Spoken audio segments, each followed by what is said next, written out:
नमस्कार मित्रांनो आणि मैत्रिणींनो, रेशमी नाते या मराठी चॅनलमध्ये तुमचे सर्वांचे स्वागत आहे. एक लग्न असेही भाग 2.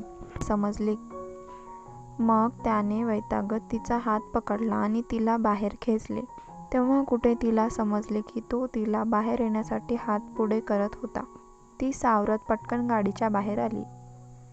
देवांशला तिच्या हाताचा स्पर्श एकदम मऊ वाटला, जसं काय त्याने मखमली कापड हातात पकडलं आहे. सईने गाडीतून उतरताच चटकन तिचा हात त्याच्या हातातून काढून घेतला. त्याला थोडा रागच आला. सईने नजर वर करून समोर पाहिलं. तिच्या समोर महाजनांचा मातोश्री मॅन्शन मोठ्या दिमाखात उभं होतं. पांढरा शुभ्र रंग, आजूबाजूला पसरलेला हिरवागार लॉन, मध्यभागी मोठा पाण्याचा फाउंट, त्याच्या गोलाकार वेगवेगळ्या रंगोबेरंगी सुगंधित फुलांची झाडे लावलेली होती. सईने असं घर फक्त टीव्हीवर बघितलं होतं. ती भान हरपून पाहत होती. सई, देवांश, या बाळांनो इथे या, सुलोचना देवी म्हणाली. तसं ती भानावर आली. तिने ओशाळून नजर खाली झुकवली. मग दोघेही त्यांच्याजवळ येऊन उभे राहिले. एका नौकराने आरतीचे ताट आणलं आणि ते सुलोचना देवीच्या हातात दिलं. मीरा सईचा गृहप्रवेश कर, सुलोचना देवी म्हणाली. मीरा आश्चर्याने म्हणाली. इथे सौभाग्यवती तूच आहेस म्हणून, सुलोचना देवी मीराकडे थंड नजरेने बघत म्हणाली. आले, मीरा नाक मुरडत म्हणाली. मीराने दोघांनाही ओवाळले, त्यांचं औक्षण केलं. जबरदस्ती स्माईल करून त्यांचा गृहप्रवेश विधी पूर्ण केला. देवांशला यात अजिबात काहीही इंटरेस्ट नव्हता, पण तो सुलोचनासाठी सगळं करत होता. सई, बाळ या मापाला ओलांडून आत ये, सुलोचना देवी म्हणाली. सईने हळूच तिची पैठणी पायावरून थोडी वर केली. त्यातून तिचे ते छोटे छोटे गोरे गोरे पाय देवांशला दिसले. त्यावर मेहंदीने सुंदर नक्षीकाम केलेले होते, त्यामुळे ते अधिकच उठून दिसत होते.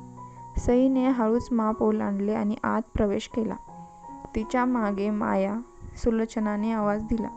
तसं ते एक 45 ते 50 वर्षीय बाई किचनमधून बाहेर आली. तिच्या हातात कुंकवाचे पाणी असलेले मोठे ताट होते. तिने सईला बघून स्माईल केली आणि तिच्या समोर जमिनीवर ताट ठेवले आणि बाजूला एक पांढरा कापड ठेवला. बाळा, आता यात तुझे पाय ठेवून त्या कपड्यावर त्याचे निशाण सोडायचे, माया सईला म्हणाली.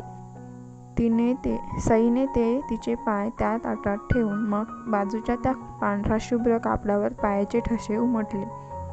आता सई वहिनी नाव घेणार, माही उत्साहित होत म्हणाली. नाव श्याम, उखाणा, माही दात काढत म्हणाली.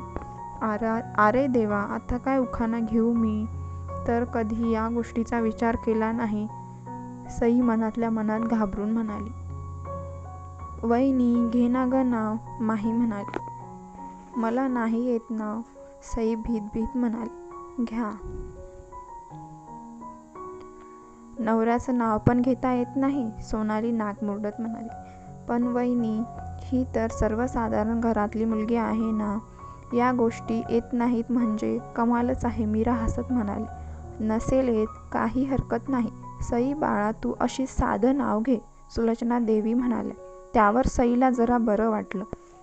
देवांश, सई हळूच म्हणाली.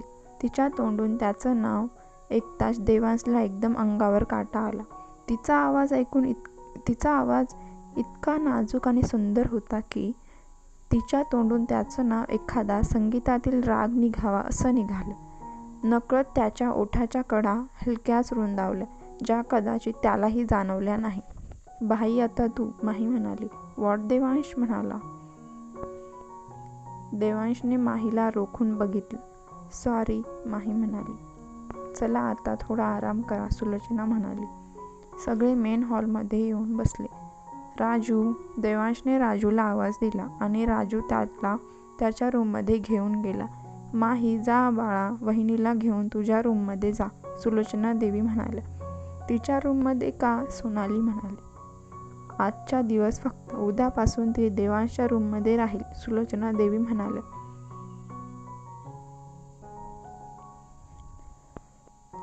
आपल्या बंगल्यात इतक्या गेस्ट रूम आहेत ना, सोनाली म्हणाली. मॉम, मला काही हरकत नाही. मी आणि वहिनी राहू माझ्या रूममध्ये, माही खुश होत म्हणाली. त्यावर सोनालीने तिच्याकडे रागात बघितले. जा, तिला तुझ्या रूममध्ये घेऊन जा, सुलोचना म्हणाली. माही सईला घेऊन तिच्या रूममध्ये गेली. मी पण जातोय रूममध्ये, जाम थकलोय, श्याम आळोखे पिळोखे देत म्हणाला. हुश, झालं बाबा एकदाचं लग्न, नाहीतर लग्न म्हणून तू सगळं घर डोक्यावर घेतलं होतं बाबा, मीरा म्हणाली. लोकाचं नव्हतं लग्न, देवांशचं होतं, आणि त्याचं लग्न मला विधिवत करायचं होतं, सुलोचना देवी म्हणाली. माई, पण काय गरज होती त्याचं असं जबरदस्ती लग्न लावून द्यायची, सोनाली म्हणाली. का म्हणजे लग्नाचं वय झालं होतं त्याचं, असं किती दिवस तो राहणार, सुलोचना म्हणाली. लावून दिलं ना. आहो माई, देवांश असा अपंग, शांत स्वभाव, धड कुणाशी हसत नाही की बोलत नाही. कोण चांगली मुलगी त्याच्यासोबत लग्न करायला तयार होईल, पण मग त्याचा अर्थ असा नाही की तुम्ही कुणालाही उचलून त्याच्या आयुष्यात आणाल, सोनाली म्हणाली. बस, यापुढे माझ्या देवांशला कुणीही अपंग म्हणायचं नाही. तो नीट होणार, खात्री आहे मला. सईमुळे तो पहिल्यासारखा हसरा देवांश होणार, सुलोचनाच्या डोळ्यात पाणी आणून म्हणाली. माफ करा माई, पण तुम्ही उगाच स्वप्न ठेवून जगत आहात. देवांश आता कधीच पूर्वीसारखा होणार नाही. काय नाही केलं तुम्ही त्याच्यासाठी. तो ठीक व्हावा म्हणून डॉक्टर, वैद्य, पूजा, होम सगळं काही केलं, पण त्याचा काही फायदा झाला का? उलट त्याचं लग्न लावून तुम्ही त्याला पेलवणार नाही अशी जिम्मेदारी दिली आहे, सोनाली कठोर शब्दात बोलत होती. तिचे कठोर शब्द ऐकून सुलोचना देवीला खूप वाईट वाटले. देवांश सोबत जे झालं ते श्याम सोबत झालं असतं तर तेव्हा सुद्धा तू अशीच बोलली असती का, सोनाली, सुलोचना डोळे पुसत म्हणाली. काही काय बोलताय माई, सोनाली रागात म्हणाली. का?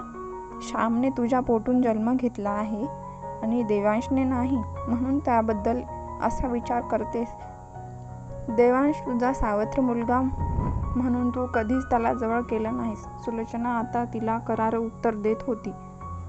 मला माहीत आहे तुझं देवांशवर किती खरं प्रेम आहे ते, पण एक लक्षात ठेव, जोपर्यंत मी आहे देवांशवर अन्याय होणार नाही. तो या घरचा, साम्राज्याचा खरा वारस आहे, सुलोचना म्हणाली. आणि माझा श्याम, तो या घरचा कुणीच नाही का माई, सोनाली म्हणाली. ते तुला चांगलंच ठाऊक आहे, सुलोचना देवी हसत सोफ्यावरून उठत म्हणाली. मीरा, सुलोचना देवी. हा माई मीरा, उद्या सत्यनारायणाची पूजा आहे, त्याची तयारी करायला सांग, सोनाली रागाने तिच्या रूममध्ये निघून गेली. देवा, काय होणार या घरचं, आता सगळं मलाच करावं लागेल. चला मीरा राणी, कामाला लागा, त्यांच्या भांडणात तुमचं मरण आहे, मीरा स्वतःशीच म्हणाली. माया मावशी, मीरा किचनकडे जात म्हणाली.